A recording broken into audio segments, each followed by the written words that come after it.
말라 이렇게 말씀하셨다는 거예요. 자, 여러분, 하나님께서는 왜 간음하지 말라 이렇게 말씀하셨을까요? 이렇게 물어보면 그걸 몰라서 묻습니까? 그렇죠? 간음이라고 하는 것은요, 비윤리적이고 비도덕적인 것이기 때문에 하나님께서 금하신 것 아니겠습니까? 예, 맞습니다. 물론 우리 기독교 신앙은요, 윤리적이어야 됩니다. 도덕적이어야 합니다. 그런데 여러분, 우리 기독교 신앙은요, 윤리와 도덕 위에 세워진 건 아니에요. 여러분, 우리 기독교 신앙은 윤리와 도덕 위에 세워진 것이 아니라, 더 정확하게 말하자면 여러분, 윤리와 도덕이 기독교 신앙 위에 세워진 것입니다. 그래서 여러분, 우리는 윤리와 도덕적으로 신앙생활을 해야 되는 게 맞지만, 여러분, 우리가 윤리와 도덕을 따라서 신앙생활을 한다라기보다는요, 신앙적으로 우리가 생활을 하다 보면 어떻게 되는 거예요? 윤리적이게 되고 도덕적이게 된다. 여러분, 이렇게 이해를 하시는 것이 더 정확한 말씀이라 하겠습니다. 그래서 여러분, 우리 그리스도인들이 간음하지 말아야 하는 이유는 뭐냐? 간음이 비윤리적이고 비도덕적이기 때문이기도 하지만, 보다 본질적으로 말하자면 간음은 하나님께서 세우신 부부 관계를 깨뜨리고요, 우리의 가정을 파괴하는 것이기 때문에 그렇다 하는 거예요. 여러분, 그리스도인에게 있어서 가정이 얼마나 소중한 공동체인지 아시죠? 제가 그렇게 많이 말씀을 드리잖아요. 하나님께서 세우신 공동체가 두 개가 있습니다. 뭘까요? 하나가 가정이고 하나가 교회. 예, 하나님께서 세우신 공동체는 딱 두 개예요. 그러니까 여러분, 이 딱 두 개의 공동체는 반드시 있어야 되는 걸까요? 아니면 없어도 되는 것일까요? 정신 차려. 반드시 있어야 되는 거죠. 반드시 있어야 되니까 하나님께서 세우셨겠죠. 그렇죠? 없어도 되는 것이라면 하나님께서 세우셨겠어요? 만드셨겠어요? 그럴 리가 없죠. 우리 사람에게 있어서 반드시 있어야 되기 때문에 하나님께서 가정을 만드신 것이고요, 교회를 만드신 것이고요. 이건 좀 여담이기는 한데, 제가 목사 아들로 자랐잖아요. 목사님 아들로 자라다 보니까 저한테 어릴 적의 세계는요, 딱 이렇게 세 개였어요. 집, 학교, 교회. 저한테 세계는 그게 전부였어요. 집, 학교, 교회. 그런데 안 믿는 사람들이 볼 때는 야, 뭐가 그렇게 재미가 없냐 그러시는지 모르겠는데요, 저는 돌이켜 봤을 때 뭐 재미없지 않았어요. 충분히 재미있게 놀았고요, 저의 세계가 그렇게 좁다고 생각하지 않았습니다. 많은 것을 경험하고 많은 것을 누릴 수 있었어요. 그래서 여러분, 보니까요, 집, 가정이잖아요. 교회, 주님의 몸된 교회잖아요. 그리고 학교, 이 정도만 해도 충분하다. 우리 학생들 할렐루야? 할렐루야? 네, 우리 학생들 충분합니다. 예, 공부 열심히 하고 집에서 부모님 말씀 잘 듣고 교회 나가서 하나님께 예배 드리면 부족하지 않아요. 예, 그래서요, 여러분, 가정은요, 너무나도 소중한 거예요. 없어도 된다? 아닙니다. 반드시 있어야 됩니다. 그런데 여러분, 하나님께서 친히 세우신 두 공동체 중에 하나, 이 가정을 깨뜨리는 게 있다는 거예요. 뭐가 깨뜨린다고요? 간음이 깨뜨린다는 거예요. 예, 여러분, 믿음의 조상 아브라함을 한번 생각해 보십시오.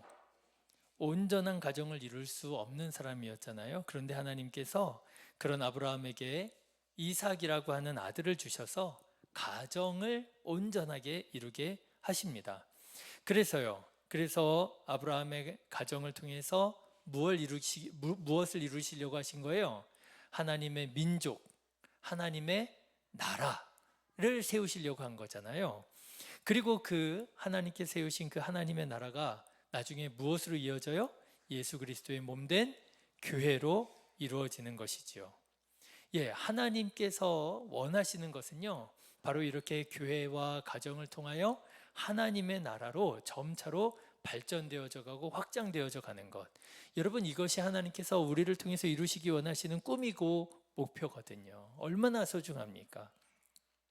그런데 이 하나님의 계획을 망가뜨리고 이 하나님의 계획을 이루지 못하게 하는 그 무서운 죄 중에 하나가 바로 간음이더라라고 하는 거예요. 그래서 저는 오늘 이 간음이 얼마나 무서운 죄인가 한 인물을 통해서 우리 성도님들과 함께 나눠보고자 합니다. 여러분, 성경을 보니까요, 간음으로 인해서 그 가정이 산산이 깨어진 한 대표적인 한 인물이 있습니다. 누구일까요? 다윗입니다. 여러분, 다윗이 어떤 사람인 줄 아시죠? 다윗은요, 이스라엘 사람들에게 있어서는 가장 존경하는 사람인 거예요. 가장 훌륭한 사람입니다. 그런데 여러분, 놀랍게도 성경 말씀을 보면은요, 이 이스라엘 사람들이 가장 존경하는 이 다윗의 그 가정이 간음으로 인해서 산산이 깨어졌음을 아주 여과 없이 아주 길게 설명을 하고 있어요.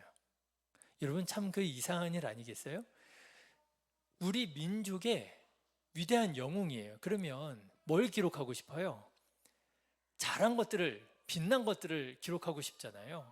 우리 세종대왕께서 잘한 것들을 우리는 이렇게 기억하고 읽고 싶고 선전하고 싶잖아요.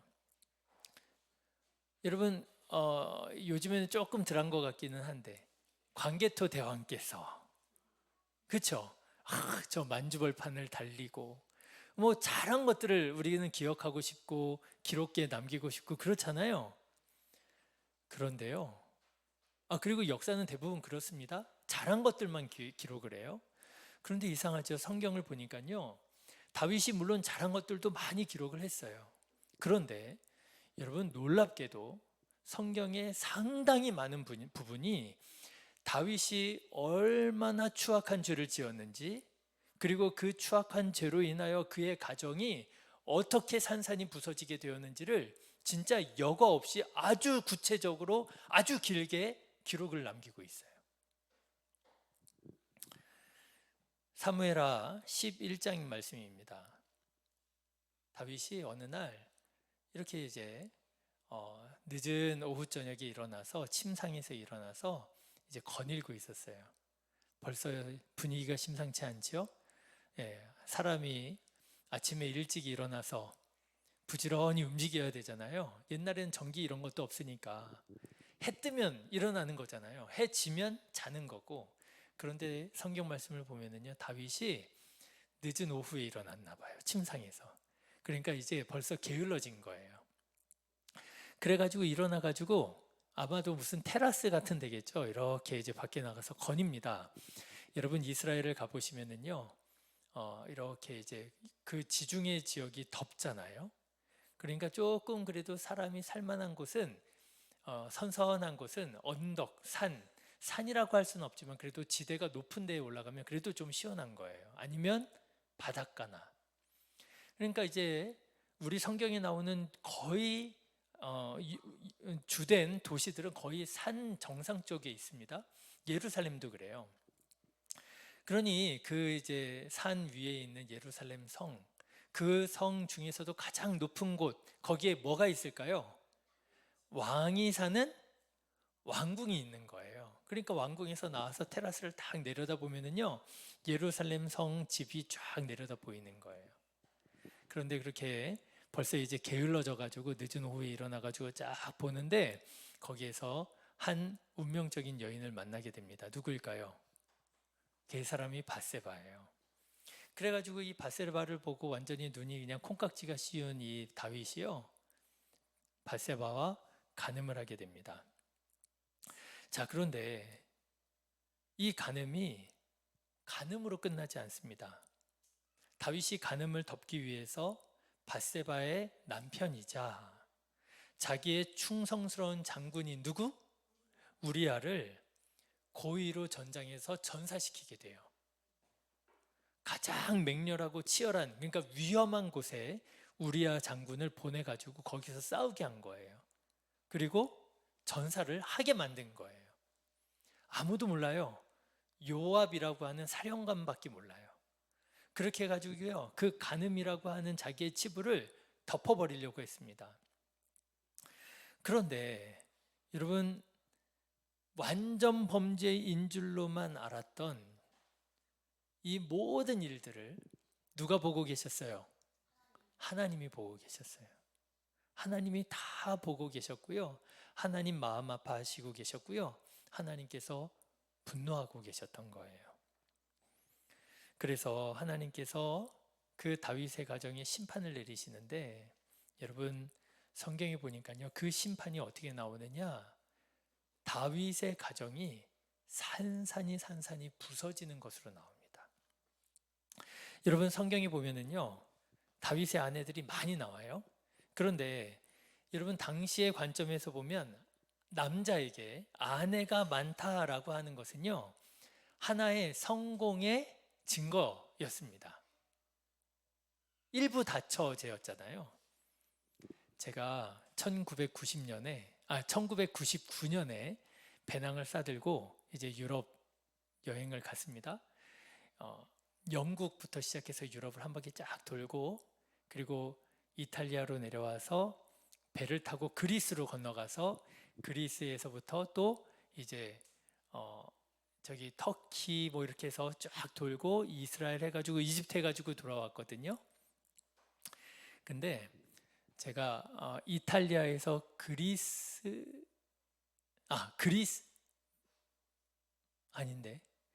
그리스에서 터키 넘어갈 때 한국 여행객들을 만나게 됐어요.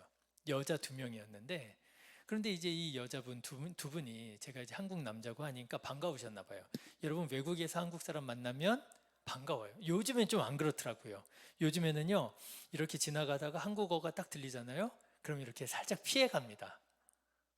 내가 여기까지 나와가지고 내가 한국 사람들하고 뭐 나는 여기를 즐기고 싶다 이거죠. 근데 제가 그 배낭여행 갔던 99년만 하더라도요, 와, 나가서 한국어만 들리면 그렇게 반갑고 막 형제 같고 한국에서 오셨어요 막 인사하고 막 그랬어요. 유럽 여행은 도는 코스가 딱 정해져 있어요. 그래가지고요, 재밌는 게 아침에 딱 이제 9시쯤에 출발을 하잖아요, 숙소에서 나와서. 근데 아침에 예를 들어서 대형 박물관에서 만난 사람들이 있어요, 한국 사람들. 그러면은요, 그 사람들을 그 하루 동안 한 4-5번 만나요. 도는 코스가 빤하거든요. 그러니까 오셨어요, 안녕하세요 이러고 가다가 또 만나고 그러면 나중에 만나면 무안해서 서로 못 본 척하고 지나가요. 근데 어쨌든 그때만 하도 그래가지고 이 여자 2분이 제가 이제 한국 사람이고 남자고 하니까 조금 좀 이렇게 든든해 보였나 봐요. 그런가요? 그래가지고 이분이랑 이제 잠깐 동안 같이 다녔어요. 근데 잠깐 동안 같이 다니는 터키를 딱 넘어갔는데, 터키 사람들이 저하고 그 여자분 두 명의 일행을 이상하게 보는 거예요. 뭐 저는 그 다른 사람이 저를 어떻게 보는지 별로 중요하게 생각하지 않거든요. 그래서 그냥 막 다녔어요. 그랬더니 나중에 어떤 한 터키 사람이 저한테 와가지고 조심스럽게 묻더라고요. 저 여자 2분이 너 와이프냐? 그러니까 그 사람들의 관점에서는요, 아내를 2명 데리고 다니는 사람은 성공한 사람이에요. 그래서 아니라고, 여행하다가 만났다고 그랬더니 그러냐고, 나는 네가 대단한 갑분 줄 알았다는 거예요. 여자 2명을 데리고, 아내를 2명 데리고 다니는 걸 보고. 여러분, 일부 다처에서는요, 몇 명의 아내를 거느리느냐, 이게 그 사람의 지위, 그 사람의 성공을 보여주는 하나의 척도이기도 했습니다. 물론 그건 하나님의 섭리와 뜻과는 정반대되는 일이었어요. 그렇지만 어쨌든지 간에 다윗도요, 아내가 참 많았습니다. 자, 여러분, 다윗의 아내 누가 있었는지 한번 생각해 보실까요? 다윗의 첫 번째 아내 누구였을까요? 다윗의 첫 번째 아내 누구였을까요? 투탕카멘? 야, 이집트 공부를 잘못했어. 자, 여러분, 첫 번째 아내는요, 미갈입니다. 미갈.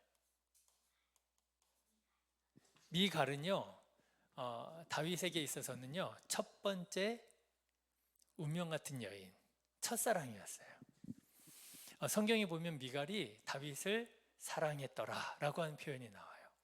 아마도 다윗도 미갈을 사랑했던 모양이고요.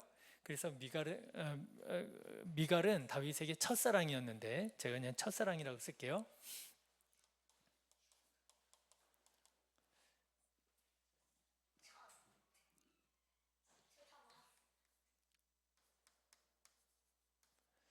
미갈은 또 하나의 우리가 기억해야 할 사실이 있죠. 사울 왕의 딸이에요. 그러니까 공주입니다. 그에 이제 사위가 된 거죠. 자, 두 번째 아내 누구일까요? 거머리. 생물을 잘못 공부했구나. 두 번째 아내는요, 아히노암입니다. 아히노암. 이 아히노암은 어떤 여자냐면요, 제가 별명을 붙인다면 인생의 동반자였어요.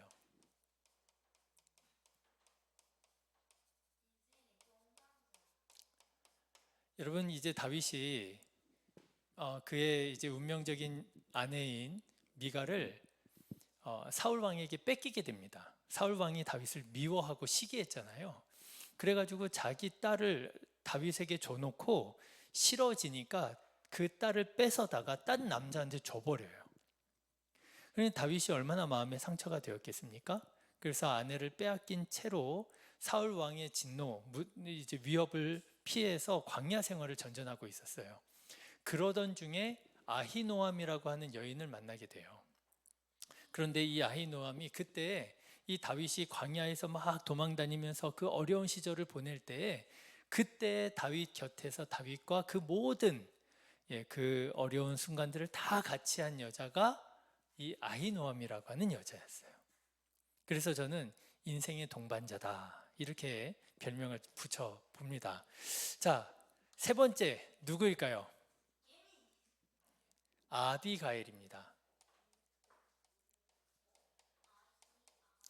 아비가일이라고 하는 여인이 있었는데요. 이 아비가일은 누구냐?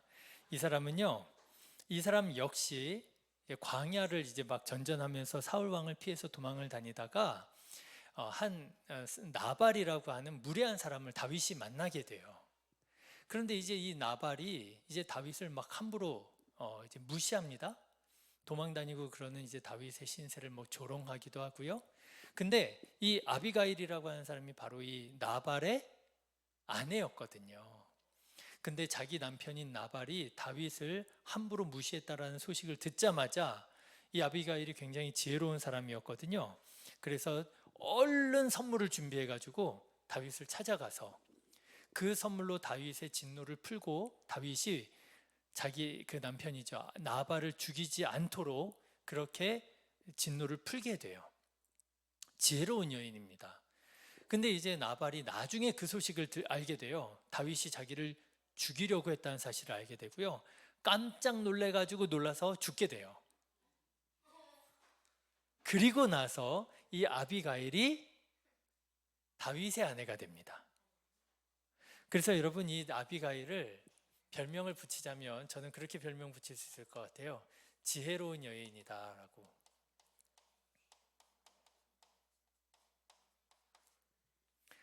예. 지금까지 다윗의 아내가 몇 명이에요? 3명. 엄청 성공했죠? 2명만 해도 막 그냥 야, 내 아내야? 막 이러는데. 근데 다윗은 더 있었어요. 4번째 아내가 있었습니다. 마아가라고 하는 아내가 있었어요. 이 마아가는 누구냐면요, 그술이라고 하는 나라의 공주예요. 예, 아마도 이때쯤 됐을 때는요, 다윗이 이제 헤브론에서 왕을 할 때였던 모양이에요. 남유다 왕국의 왕이었던 거죠. 그래서 이제 유다 왕국의 왕이 되어가지고 나름대로 이제 세력도 있고 그런 상황에서 더 나라를 확장하기 위한 하나의 방법으로 결혼 동맹을 했던 모양입니다. 그술 왕과 결혼 동맹을 맺어가지고 세력을 확장하게 됐던 모양이에요. 그래서 이 여인을 저는 뭐라고 말씀을 드리고 싶으냐 하면은요, 그술의 공주다 이렇게 이해하시면 되겠습니다. 자, 그 다음에 다섯 번째 아내가 또 있었어요. 많죠? 다섯 번째 아내는요, 핫깃이라고 하는 아내입니다. 근데 핫깃이라고 하는 사람에 대해서는 성경은 잘 말해주지 않아요. 잘 몰라요. 그런데 한 가지 좀 우리가 추정할 수 있는 것은 다윗이 핫깃과의 사이에서 아이를 낳게 되는데, 아도니아라고 하는 아들을 낳게 되는데, 그 아도니아가 왕위 계승권을 주장했던 모양이에요. 그런 걸로 봐서 이 핫깃이라고 하는 이 아내는 그래도 나름의 상당한 신분과 세력이 있었던 여인이 아니었을까 이렇게 추정이 됩니다. 자, 그리고요, 여섯 번째, 일곱 번째 또 있어요. 아비달, 그리고 이름도 제가 잘 몰라요. 에글라.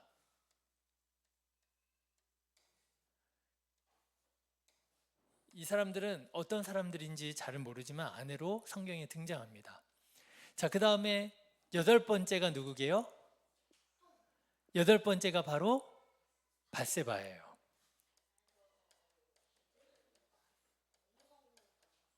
여러분, 아내가 몇 명이에요? 아니에요. 8명보다 더 많아요. 몇 명인지 알 수가 없어요. 아비삭이라고 하는 나중에 후궁 비슷한 아내도 들어오고요. 자, 그러면 여러분, 다윗의 아내가 이렇게 많으면요, 다윗이 얼마나 성공했는지 아시겠죠? 그러면 여러분, 다윗이 행복했을까요? 다윗이 행복했을까요? 아내가 몇 명인지 알 수도 없을 만큼 많아요. 행복했을까요? 행복하지 못했던 걸로 보입니다. 그거를 성경이 아주 적나라하게 얘기를 하는데요. 여러분, 성경을 보면 이 다윗의 아내들한테 관심이 없다는 걸 알게 돼요. 읽어보면 별로 아내들에 대한 언급이 나오지 않아요. 다만 여러분, 성경의 관심은 어디에 있느냐? 이 아내들을 통해서 다윗이 낳은 아들들의 관심이 있어요. 자, 여러분, 미갈은요, 다윗을 업신 여겼다가 아이를 낳지 못하게 돼요. 그래서 아들이 없었어요. 아히노함은 다윗과의 사이에서 아들을 낳게 됩니다. 그 아들이 누굴까요? 아니야. 암논입니다. 암논. 장자입니다. 그리고요, 아비가일, 지혜로운 여인이잖아요. 이 지혜로운 여인과의 사이에서는 아들을 낳기는 낳는데 성경에서 자세히 나오지 않는 걸로 봐서 아마도 일찍 죽었던 게 아닌가, 그렇게 이제 생각이 됩니다. 마아가를 통해서 아들을 낳아요. 마아가를 통해서 낳은 아들이 누구일까요? 유민아, 알 수 있을 것 같은데. 다윗 왕에게 반란을 일으켰던 압살롬.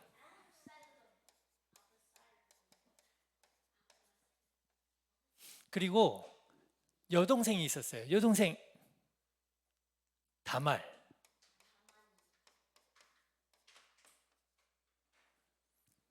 성경의 관심은요, 아내들한테 있는 게 아니라 아들들한테 있어요. 자, 그러면 다윗이 핫깃을 통해서 낳은 아들은 누구일까요? 아까 말씀드렸는데 아도니아.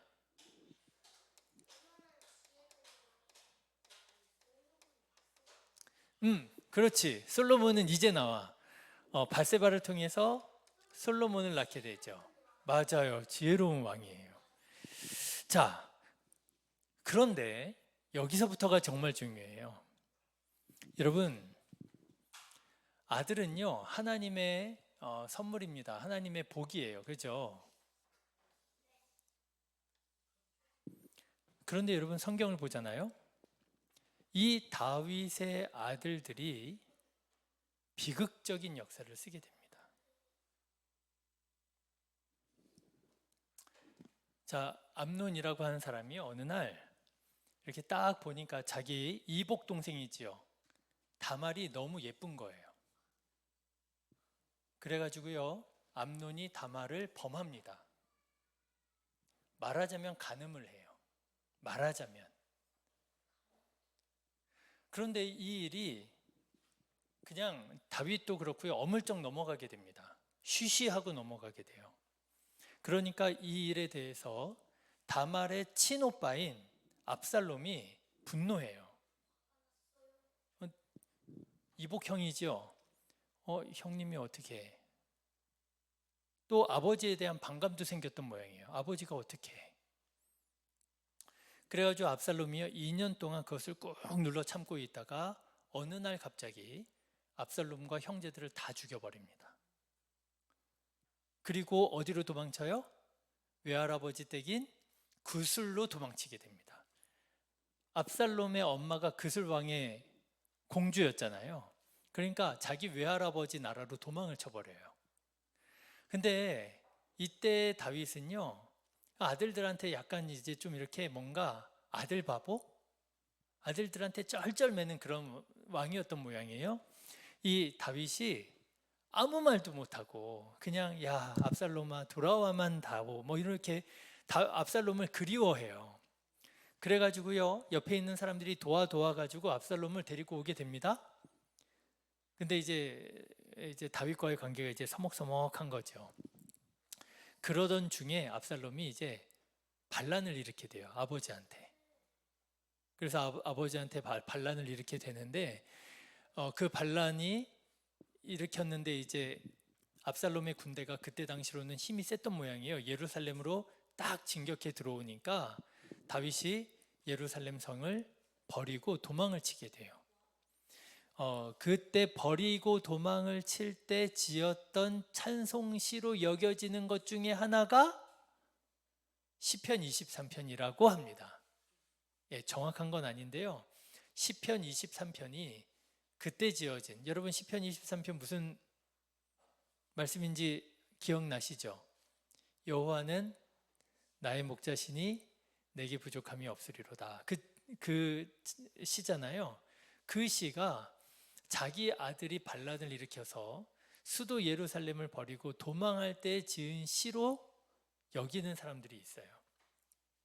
그래가지고요, 압살롬이 이제 예루살렘 성을 딱 점령을 했습니다. 그런데 여기에서 충격적인 일을 벌입니다. 압살롬이 예루살렘을 정복한 다음에, 점령한 다음에 무슨 일을 하느냐? 자기 아버지 다윗의 후궁들이 있었어요. 그 후궁들을 백주대낮에 모든 백성들이 볼 수 있도록 하는, 볼 수 있는 장소에 천막을 쳐놓고 거기에서 범해요. 일종의 뭐를 한 거예요? 간음을 한 거예요. 왜 그렇게 하느냐? 고대 시대 때에는요, 왕의 첩들을 범하는 게요, 내가 이 왕권을 이어받았다라고 하는 그런 어떤 상징적인 행위가 된다고 그래요. 그러니까 아들 압살롬이 아버지 다윗에게 반란을 일으켜놓고 내가 이제부터 왕이야 라고 하는 걸 수도 예루살렘 사람들한테 과시한 거예요. 간음을 한 거예요. 충격적인 일을 저지르잖아요. 근데 결국엔 이 압살롬이 이제 다윗의 신복이었던 요압 장군에 의해서 전쟁 중에 전사하게 됩니다. 압살롬이 죽어요. 자, 그래가지고요, 여러분 보십시오. 다윗의 장남인 암논 누구한테 죽었어요? 이복 동생 압살롬한테 죽었죠. 그리고 압살롬 또 전사했죠. 그러니까요, 다윗의 세 번째 아들인 아도니아가 딱 돌아가는 분위기 보니까 왕위 서열이 어떻게 바뀌었어요? 내 차례가 된 거예요. 형님이 둘 다 없어졌네? 그럼 내 차례네? 이래가지고요, 아버지 다윗한테 허락도 받지 않고 자기가 왕이 됐다는 식으로 과시를 하게 됩니다. 그 소식을 들은 밧세바가 나단 선지자와 같이 연로한 아주 연세가 이제 많아가지고 뭐 기력도 없는 다윗 왕을 찾아가서 아도니아가 자기가 왕위에 올랐다라고 하는 소식을 얘기를 하면서 이러면 안 되지 않습니까? 그래요. 여러분 이거 다 아시는 내용이죠? 자, 그래요. 그랬더니 다윗이 맞아, 그건 아니지 하고 늙은 다윗이 솔로몬에게 왕위를 허락해 줍니다. 솔로몬에게. 그러니까 자기가 왕이 될 줄로 알았던 누가? 아도니아가 순간적으로 이 돌아가는 분위기를 파악을 쫙 해요. 이거 내가 안 되는 거구나. 근데 아도니아가 똑똑했던 모양이에요. 돌아가는 상황을 파악을 딱 하자마자 납작 엎드립니다. 솔로몬한테 목숨만 살려달라고. 그래가지고 솔로몬이 아도니아를 살려줄게요, 안 살려줄게요? 살려줬다. 안 살려줬다. 내려요. 정답은 살려줘요. 신호는 안 줘. 안 살려줘요. 그래가지고요, 아도니아가 휴, 살았다 이래요. 그래가지고 시간이 흐릅니다. 그런데 이 아도니아가 가만 시간 지나놓고 보니까 마음이 어때요? 싱숭생숭한 거예요. 내가 뭐가 될 수 있었어요? 내가 왕이 될 수 있었는데. 그래가지고요, 이 아도니아가 싱숭생숭하다가 말고 솔로몬을 찾아가가지고요, 한 가지 청을 합니다. 무슨 청을 하느냐면요, 야 동생아, 네가 이제 왕 됐잖아. 그러니까 나한테 저 아버지의 후궁인 다윗의 후궁 중에 아비삭이라고 하는 아름다운 여인이 있었거든요. 나한테 아비삭을 좀 아내로 줘. 이렇게 얘기를 한 거예요. 여러분 방금 전에 제가 말씀드렸죠. 그 전 왕의 후궁을 건드리는 게 내가 왕이 되었다라고 하는 그런 신호가 된다고 말씀을 드렸잖아요.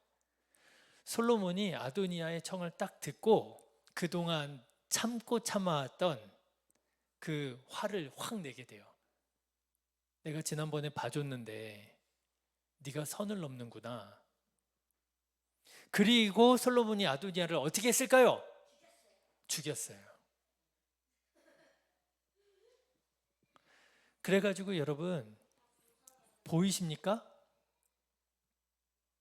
이게 다윗 왕의 가정이고요, 가문이에요. 한국에 이런 가정, 이런 가문을 두고 하는 전문 용어가 있어요. 무슨 가문이요? 풍비박산. 야, 넌 나보다 더 고상하다. 우리 전문 용어가 있죠. 무슨 집안이요? 콩가루 집안이라고 그러잖아요. 여러분 이게 다윗의 집안이에요. 근데 여러분 보이십니까? 이 콩가루 집안 같은 이 모든 일들에 뭐가 들어가 있어요? 어떤 사건이? 간음이 들어가 있어요. 그리고 여러분 보이십니까? 형제들이요 서로 죽여요. 형제들이 서로 간음하고요. 그런데 여러분 성경은 이 정말 다윗 왕의 가문의 추악한 이 무너지는 것을요 아주 적나라하게 그걸 다 얘기를 해줍니다. 왜 그럴까요? 간음이 그만큼 무서운 죄라는 것을 말하고 있는 거예요. 여러분 가정이 하나님의 나라가 되어야, 그렇죠? 그래야 우리의 영혼이 안식을 얻잖아요. 그런데요 가정이 이렇게 깨어지면 그가 왕이라 할지라도, 그가 성공했다 할지라도, 그가 여러 아내를 거느렸다 할지라도, 여러분 다윗이 그의 영혼을 가정에서 위로를 받고 쉼을 얻을 수 있었을까요? 성경은 이 사실을 적나라하게 보여주고 있는 거예요. 간음은 너무나도 무서운 거야. 물론 우리 여기 계시는 우리 성도님들은 그럴 일이 없겠지만은 여러분 간음하지 않으시기를 주님의 이름으로 축원합니다. 그리고요 오늘 말씀을 준비하는 중에 제가 한 가지 좀 새롭게 묵상하게 된 게 있어요. 여러분, 아들들이 아들들을 죽이고 막 이런 과정들을 다윗이 다 보았을 거 아니에요. 그때 다윗의 마음이 어땠을까요? 찢어지지 않았을까요? 근데 그냥 찢어지기만 했을까요? 아들들의 모습에서 누구가 보였을까요? 자기 자신이 보이는 거죠. 여러분, 죄가요, 너무 무섭더라고요. 그래서 왜 하나님 믿지 않는 사람들이 그런 말 하잖아요. 집안에 흐르는 뭐가 있어요? 저주가 있다고. 근데 여러분, 그게 성경적이라고 할 수는 없는데, 그런데 그런 면이 성경에서도 보이는 것 같아요. 그렇죠? 하나님을 경외하는 자에게는 천대에 이르러 복을 주시고요. 하나님께서 심판하는데 3, 4대에 이르러까지 심판하신다고, 저주하신다고. 여러분, 다윗은요, 자기 자녀들이 벌이는 그 모든 짓을 보면서요, 그 가운데서 자기 모습을 봤을 거예요. 얼마나 소름 끼쳤을까요? 얼마나 마음이 찢어졌을까요? 화를 낼 수나 있었을까요? 저게 누구부터 온 것 같아요? 나한테서부터 온 것 같잖아요. 그래, 맞아. 내가 저랬지.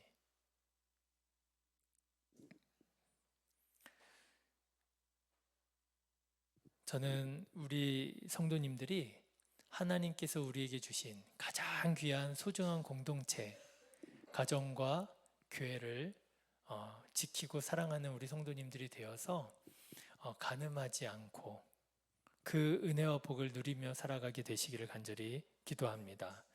자, 그런데요, 제가 지난주에 살인하지 말라라고 하는 말씀을 드리면서 부정명령과 긍정명령을 구분해서 말씀을 드렸었어요.